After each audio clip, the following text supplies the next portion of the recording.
Before there were supercars, before there were even sports cars as we think of them today, there were machines like this. Hi guys, it's Bea again. Welcome back to the Petersen Automotive Museum's YouTube channel. This is the 1913 Mercer Type 35J Raceabout.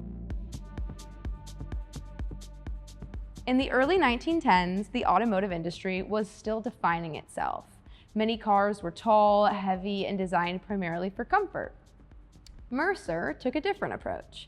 The Raceabout was built around performance and balance with a low, purposeful stance that immediately distinguished it from its contemporaries. From the beginning, Mercer wasn't trying to compete with luxury automakers like Packard or Pierce Arrow. Instead, they wanted to build fast, exciting cars. And their chief designer, Finley Robertson Porter, had a radical idea. Instead of building a heavy luxury car and modifying it for racing, why not build a race car you could drive on the road? That idea became the Mercer Raceabout.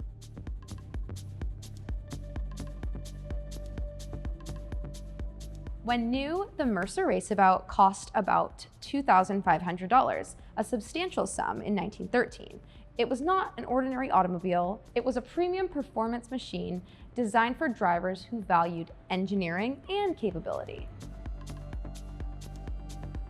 Under the hood is a 5-liter, 4-cylinder T-head engine producing approximately 60 horsepower. In 1913, that was a serious figure. The T-head configuration allowed for the strong torque and effective breathing, and when paired with the car's relatively lightweight and well-balanced chassis, it made the Raceabout genuinely capable on both road and track. One of the most important aspects of the Mercer was its versatility. That engine sent power to the rear wheels through a 4-speed manual transmission, and the lightweight car could reach speeds approaching 90 miles per hour. To put that into perspective, most cars in 1913 struggled to reach 40 miles per hour. The Mercer was nearly twice as fast. And because the car weighed only about 2,200 pounds, it had an excellent power-to-weight ratio for the era. This was a car that could be driven to a race, competed successfully, and then could be driven home again with minimal modification. That dual-purpose capability, competitive yet road-usable, is one of the key reasons historians identify the Raceabout as America's first supercar. This particular 1913 Type 35J is believed to be one of the most original examples in existence, which is remarkable for a brass-era automobile. Many cars from this period were modified, updated, or heavily restored over time, so originality carries enormous historical value.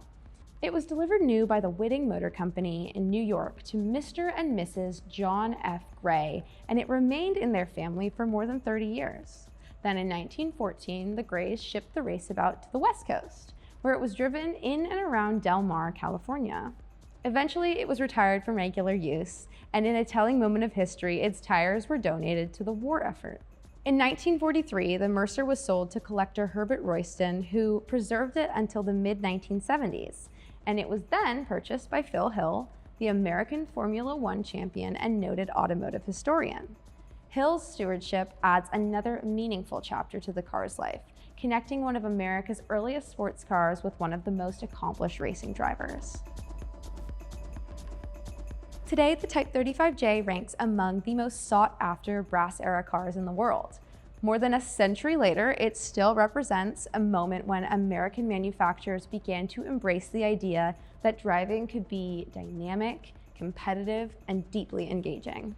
And even without doors or much in the way of weather protection, that spirit is still very easy to see. Thanks for watching, you guys. My name is Bea, and this has been the Petersen Automotive Museum's YouTube channel.